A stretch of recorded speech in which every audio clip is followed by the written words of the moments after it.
Hello, now this is section 6.6. In this section we'll be doing two things. So first one, it will be division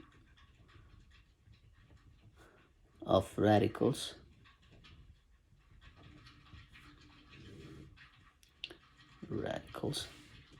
It's L, not T.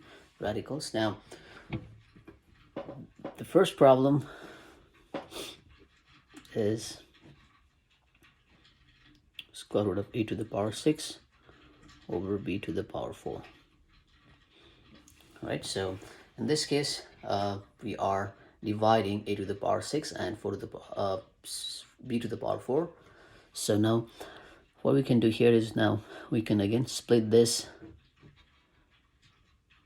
into two terms, just like we do when we are multiplying.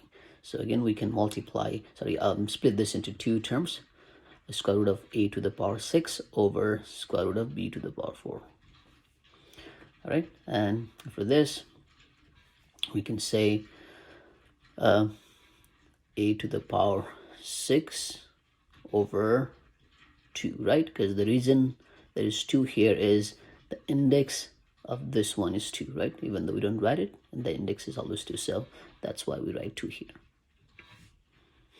Over for this one, b to the power 4, again over 2. So this way we get a to the power 3 over b to the power 2. All right, so let's say that's number 1. And for the second one, let's say cube root of 27 times y to the power 5 over x to the power 3. So again, this whole thing is inside the cube root. So just like we did here, we can again split this into two terms.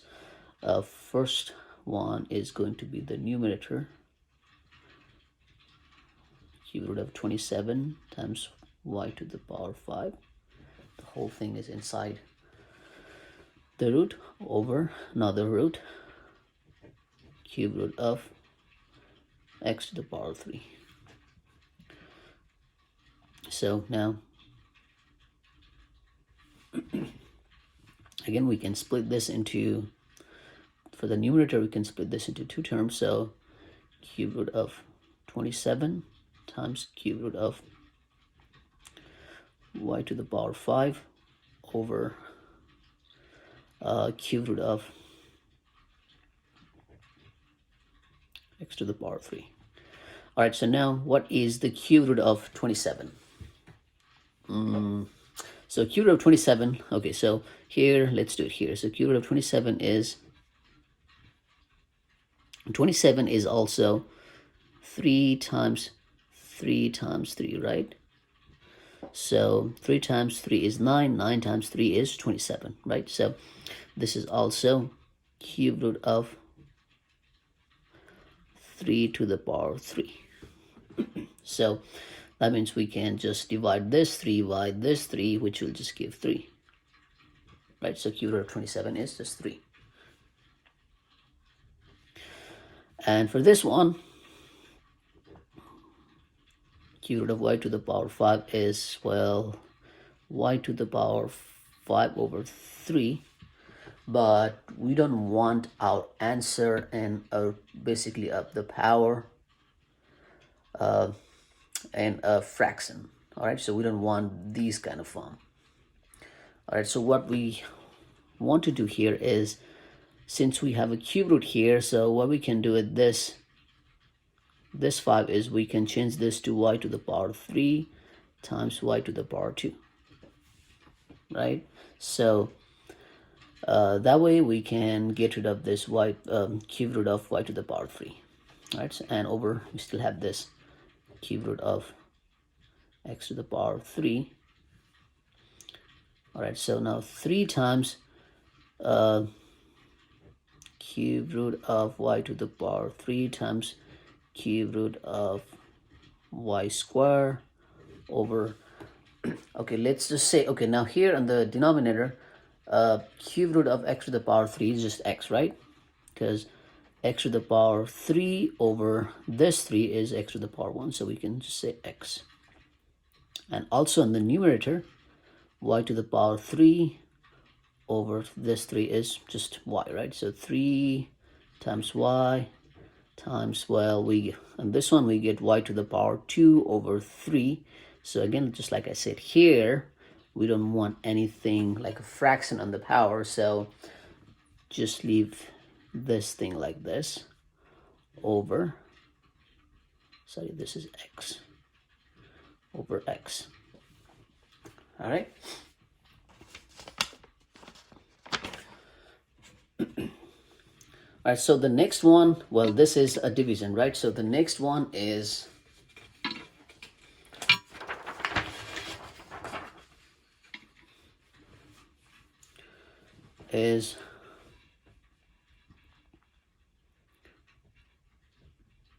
rationalization or rationalizing denominator.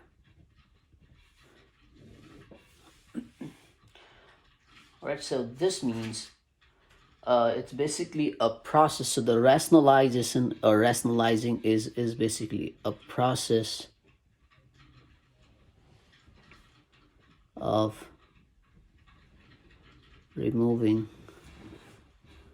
the radical, and we also call the radical is root, right? So a process of removing radical root from denominator.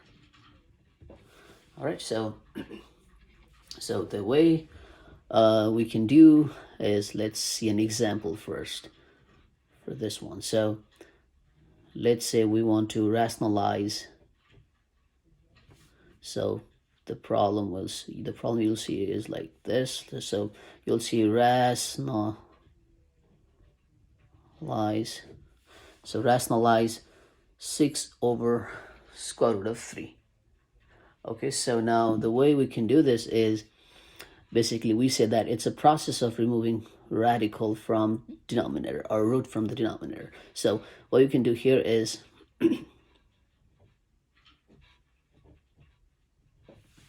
so we can multiply numerator and denominator by this denominator term. So here we have square root of 3, so multiply numerator and denominator by the terms you see in the bottom or in the denominator. All right, so this means on the top we can basically just multiply 6 and square root of 3, so 6 times square root of 3 over on the bottom multiply these two. So square root of 3 times square root of 3 is just 3, right? So after this 6 over 3 is 2, so 2 times square root of 3. All right, second one is 3 over, let's say, cube root of 2. So the cube root of 2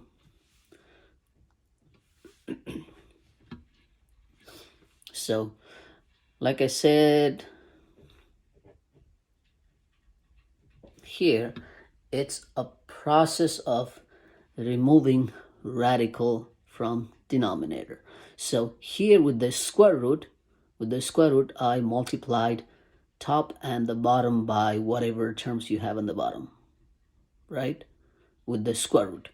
Now with the cube root, if I do that, let's say if I do that, I won't be able to remove the root of the radical from the denominator, right? Because when you do this, let's see, when you do this, we'll get, on the top we'll get 9, on the bottom we will get cube root of 2 times 2 is 4. What is cube root of 4? Well, we will get a decimal number. We don't want that. All right, so that's why this process, or when you have cube root, we cannot just basically, oh sorry, this should be cube root of 2, right? So here we'll get 3 times cube root 2 on the top, right? Because basically we are multiplying numerator and denominator by the denominator terms. So, but anyway, this won't work, right? Because in the denominator, we still have the root. So this doesn't work. So the way we can do this one is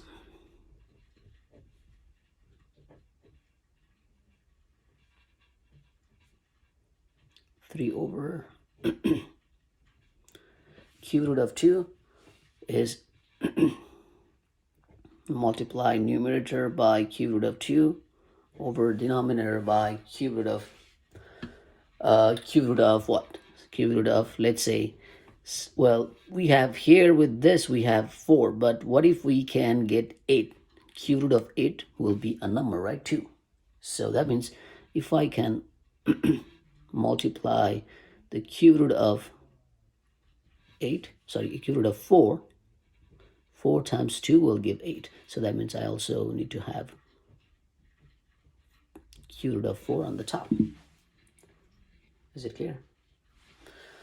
Right, so yeah, so when you have cube root, it'll work. Or when you, when we have the 4, it'll work, right? So after this, on the top, we will get 3 times cube root of 4 over, on the bottom, now we will get cube root of 2 times cube root of 4 is cube root of 8, right? So now cube root of 8 is 2, so 3 times cube root of 4 on the top over cube root of 3 is 8, so 2 on the bottom. So this way we can basically get rid of the root, or we can remove radical or root from the bottom. So this process is called rationalization. So this way we got rid of the radicals from the denominator, right?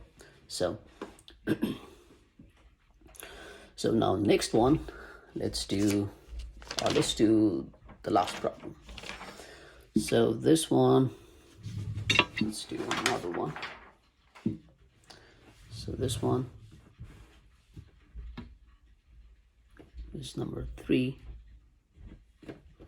So okay, so now with this one we have 8 over square root of 6 minus 2. All right, we need to rationalize this.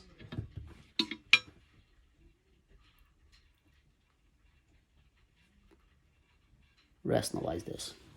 All right, so now here in this case we have two terms on the denominator, right?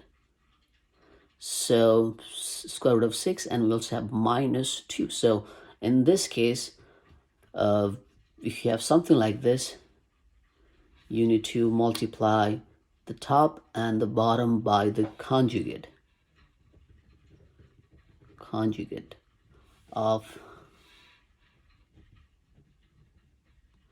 denominator. All right, so in this case we have square root of 6 minus 2. So the conjugate of this is, if there is a minus here, it's always going to be a plus. So the conjugate is square root of 6 plus 2. All right. If there is a minus here, it's plus. If there's a plus here, it's minus. All right. So now multiply top and the bottom by the conjugate. So square root of 6 plus 2 over square root of 6 plus 2. So on the top, we have to multiply this 8 to these two terms. So 8 times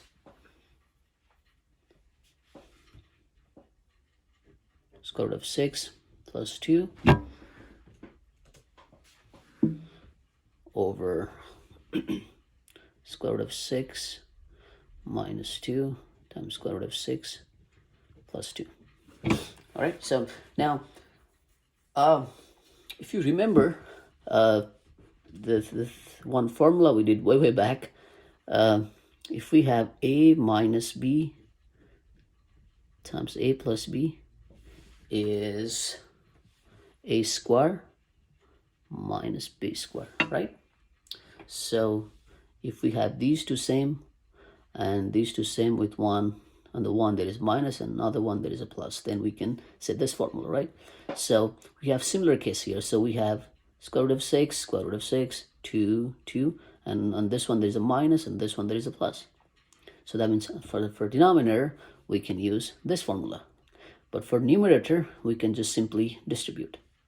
So a times square root of 6 is just this, a times 2 is just 16 over, all right, so in denominator when we use this formula, so that means a here in this case is square root of 6, right? So we need to take the square of square root of 6 minus and b square, so b in our case is 2, so 2 square. So this way we get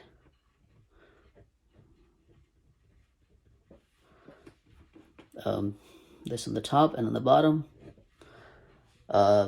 Square root of 6 is basically just, since there is a 2 here, right, the index is 2, so if these two numbers are same, we can just basically just cancel that and it's just going to be 6 minus 4, right?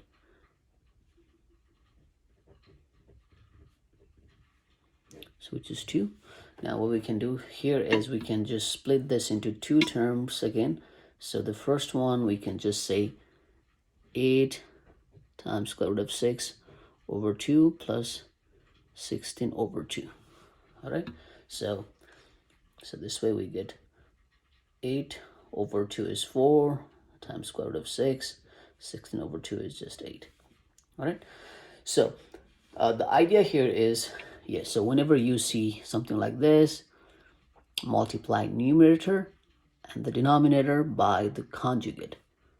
All right, so the conjugate is always, if we have minus, then there is going to be a plus. If there is a plus, there's going to be a minus. All right, and then just go on from there.